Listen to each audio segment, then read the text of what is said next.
Halo guys, selamat pagi. Assalamualaikum warahmatullahi wabarakatuh. Terima kasih nih yang udah ngeklik lagi channel Yati sama official ya guys. Semoga kalian selalu sehat, panjang umur, berkah berkah untuk kita semuanya. Jumat berkah guys. Ayo berdoa dulu, hajat kalian apa nih di hari Jumat ya guys ya. Semoga dikabulkan ya guys ya. Amin ya robbal alamin. Yang jelas saya berharap semoga kita yang lagi sedih dibahagiakan hatinya, yang lagi kesusahan dimudahkan ya guys ya, yang lagi sakit disehatkan pastinya ya guys ya. Hari ini saya galau guys, galau banget.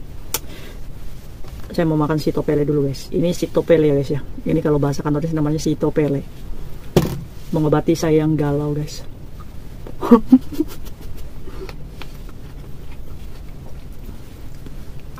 Ternyata saya salah guys. Kalau galau tuh jangan makan sitopele guys. Kecut. Aduh, kecut guys. Harusnya pakai gula ya.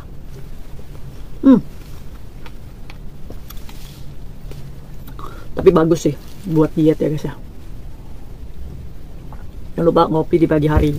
Hari ini sebenarnya saya ikut galau guys. Sebenarnya saya mendampingi PMI ini udah 5 harian ya guys ya, hampir seminggu saya mendampingi dia. Jadi sedikit banyak ceritanya ya saya tahu dan paham ya guys ya. Dimana dia ini sudah tidak nyaman bekerja di majikan ini. Padahal majikannya ini mau 2 kontrak loh guys, mau finish 2 kontrak. Ya tapi karena kita semakin kita bekerja ikut majikan tuh kadang majikan itu makin gak menghargai kita ya guys ya. Jadi pilihan notis diambil oleh PMI ini guys. Gimana sih ceritanya yang bikin saya galau dan dongkolnya ya guys ya. Dimana agensinya ini tidak bisa menjadi tempat untuk sharing gitu, malah memanfaatkan PMI ini dari ketakutannya ya guys ya. Bahkan agensi ini juga termasuknya udah besar nih. Saya juga beberapa kali mendapatkan laporan tentang agensi ini guys. Memang agensi ini suka mengambil kesempatan para PMI ya guys ya, dengan mengambil uang yang banyak lah. Saya rasa ini agensi ini perlu disentil ini.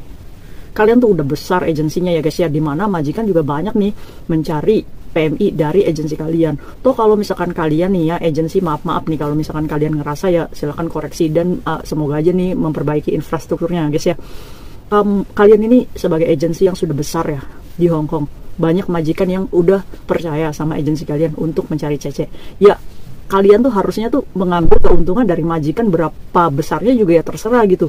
Tapi janganlah kalian juga membebankan kepada PMI-nya ya guys ya. Ya kan kasihan ya, dimana kita notice udah kita nggak punya uang, kita cari majikan baru dengan embel-embel saya membantu mencarikan majikan, tapi ujung-ujungnya kita dipalak ya guys ya. Kok kan ngomongnya dipalak sih, ya dipalak lah guys. Karena apa? Karena agensi ini ya guys ya, dalam peraturan ketenagaan kerjaan ini tidak boleh mengambil fee dari PMI lebih dari 10% dari gaji pertamanya loh. Nah ini ngambilnya banyak banget, gila.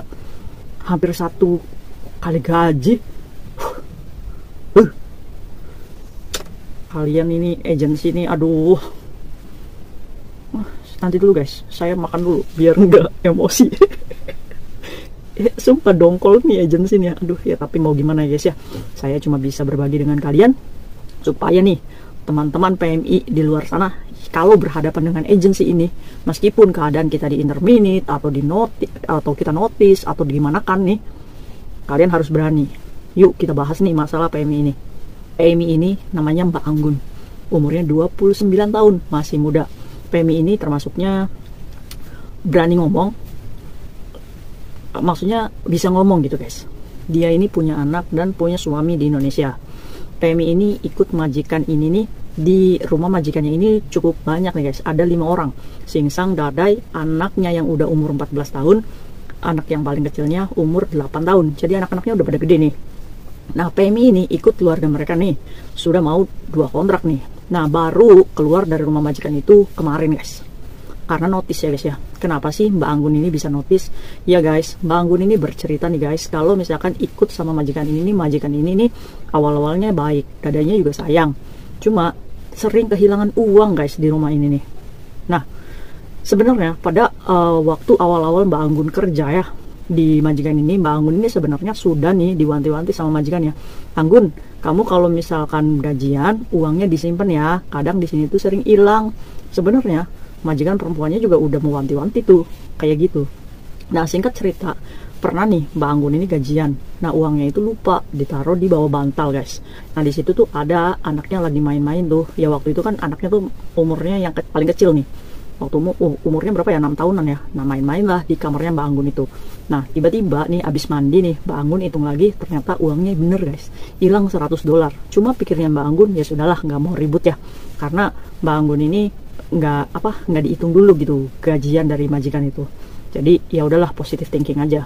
Nah semakin kesini majikan ini kan anaknya gede-gede tuh ya, mungkin pusing dan stres ya guys ya majikan ini. Termasuknya kalau melampiaskan marah ini ke Mbak Anggun guys. Mbak Anggun ini ngerasa, saya tuh kerja loh bantu kalian, kok kalian gini kan gitu.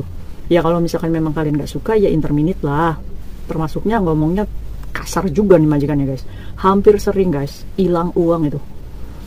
Kalau misalkan ya hilang uang, seringnya tuh koar nggak jelas. Bahkan perkataan mereka itu menyudutkan Mbak Anggun, seolah-olah Mbak Anggun yang ngambil guys. Ini yang bikin Mbak Anggun ini merasa nggak nyaman ya. Padahal waktu itu Mbak Anggun ya berani aja nih, karena dia kan nggak merasa ngambil ya guys ya. Cuma setiap Mbak Anggun pakai baju yang baru dilihat mereka, kayaknya mereka tuh pandangannya tuh gimana gitu. Karena tahu nih guys majikannya kalau Mbak Anggun ini punya hutang bank. Karena pernah nih surat banknya masuk ke kotak rumahnya majikan ya guys ya, suratnya. Tapi memang karena majikan ini udah sayang sama Mbak Anggun pada waktu itu, jadi ya nggak apa-apa gitu, nggak diinterminate guys. Cuma mungkin alasan itu ya guys ya, dijadikan majikannya ini suka melampiaskan marah nih sama Mbak Anggun. Singkat cerita nih, terakhir nih ceritanya ada nih box uang ya, kalau misalkan itu kalau kalian kayak brankas kecil yang ada kodenya gitu. Nah kodenya itu yang tahu itu cuma majikan perempuan sama anaknya yang umur 14 tahun guys. Nah di dalam brankas kecil itu Mbak Anggun itu tahu kalau di dalamnya itu ada uang sebesar $3.500 Hongkong.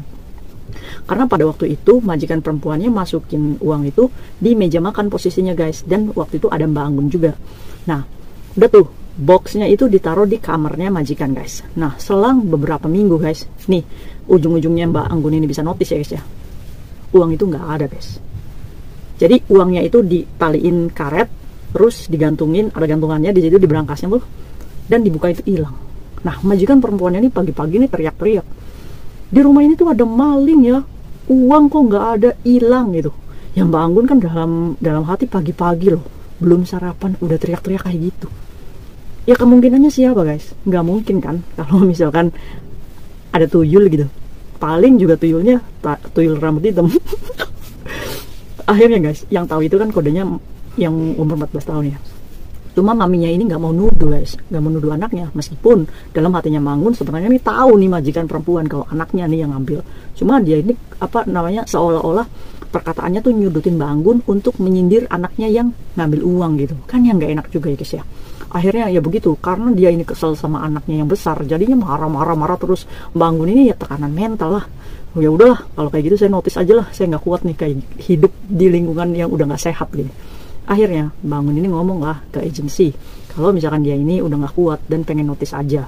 Agensi itu ngomong sama Mbak Anggun, ya udah kalau kayak gitu notice. Udah tuh dibuatkan surat notice guys, dimana surat notis itu diberikan ke majikan itu bulan lalu ya, berarti tanggal keluarnya itu ya di hari kemarin guys.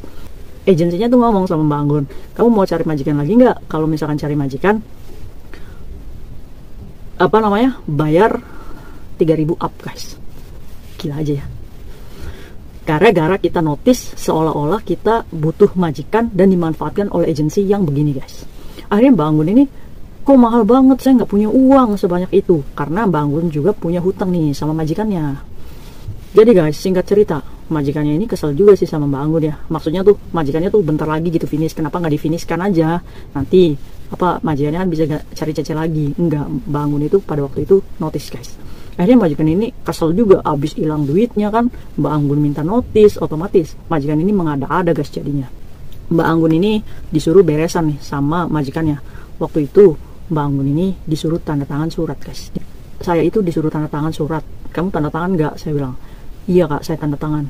Soalnya majikannya tuh ngomong kalau misalkan ini nih surat pemberitahuan waktu saya mendapatkan uang tiket yang kemarin nggak jadi pulang. Akhirnya saya tanda tangan. Kenapa kamu tanda tangan? Duh, ini ya guys ya buat kalian. apapun bentuknya surat, di mana surat itu kita tidak paham isinya, jangan pernah tanda tangan.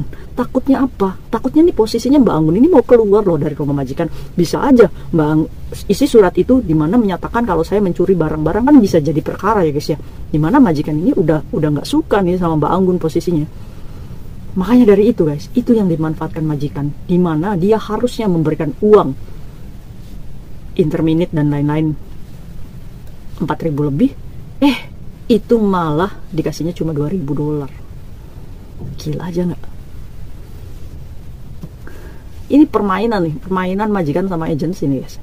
Agensinya tuh membela majikan guys. Dimana nih majikannya nih, begitu Mbak Anggun keluar dari rumah, langsung laporan tuh ke agen kalau Mbak Anggun ini suka mencuri uang katanya.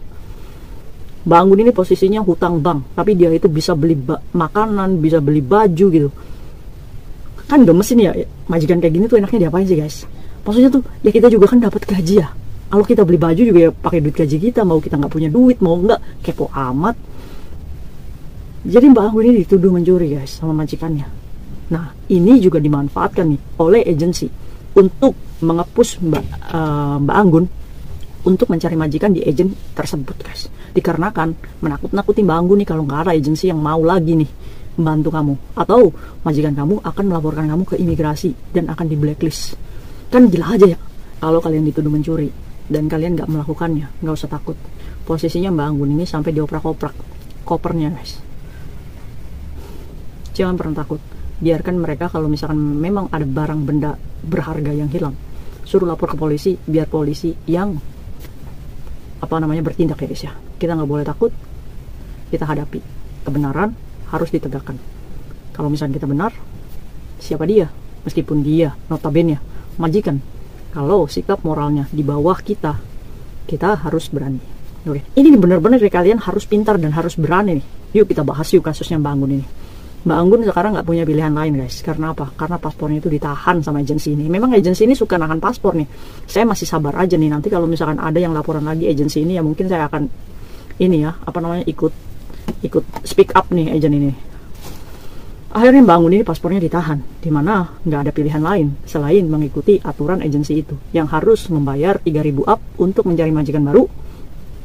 Dan sekarang Mbak Anggun ini lagi medical check up, akan pulang ke Indonesia dulu menunggu visa baru. Sebenarnya agensi ini bukan membantu, memang kerjaannya agensi itu kan mencarikan majikan dan mencarikan PMI ya guys ya untuk majikan. Jadi istilah membantu itu tidak ada. Agensi itu tetap aja mendapatkan untung ya, mendapatkan fee.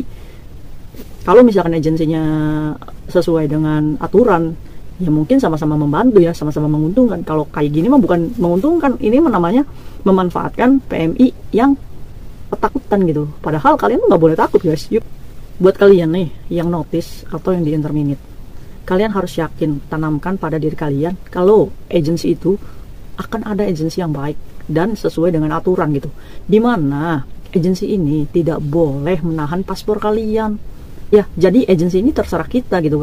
Kalau mau mencari majikan di agensi tersebut, ya baru kita memberikan data kita. Kalau misalkan kita nggak mau pakai agensi itu, ya bukan bukan kewajiban kita harus tetap di agensi yang sama ya guys ya. Dimana saat kalian notice itu kontrak itu habis dengan majikan, berarti hak kalian, di mana aja kalian bisa cari agensi. Ngerti nggak? Tidak ada aturan untuk merenew dengan agensi yang sama. Kalau misalkan agensi itu masih sesuai koridor yang benar dan kalian juga klik dengan agensi itu, ya silahkan. Tapi kalau misalkan posisinya kayak Mbak Anggun nih, di mana Mbak Anggun ini sudah nggak nyaman dengan agen ini, sebenarnya hak Mbak Anggun ini untuk mencari agensi lain itu besar banget. Tapi dimanfaatkan oleh agensi ini untuk menekan Mbak Anggun kalau nggak ada agen yang mau menerima. Nggak gitu. Agen itu banyak yang mau menerima kamu, tahu nggak? Karena apa? Karena kamu itu aset, dimana kamu itu akan dibeli oleh majikan untuk bekerja. Jadi kalian jangan merasa minder atau jangan merasa kecil nggak ada majikan yang mau. Banyak yang mau kalian, meskipun kalian interminitan. Percaya deh. Jadi kalian nggak boleh takut. Satu tipsnya, pegang paspor kalian, apapun bentuknya agensi. Memojokkan kalian, jangan pernah memberikan data paspor kita ke agen. Kak, tapi agennya itu maksa kak, dan menahan paspor kita. Ini nih, ada nomor teleponnya nih, silakan hubungi sini. Nomor telepon ini bisa membantu kalian kalau agensi memberikan fee terlalu besar dan nggak masuk logika. Nih kayak Mbak Anggun nih dimintain 3.000 lebih, ini nggak masuk logika ini guys. Ini udah pelanggaran agensi, tau nggak? Lapor ke sini, bagian ketenagaan kerjaan, lapor untuk mengambil paspor kalian kembali. Jangan pernah takut, atau cari polisi sekitar.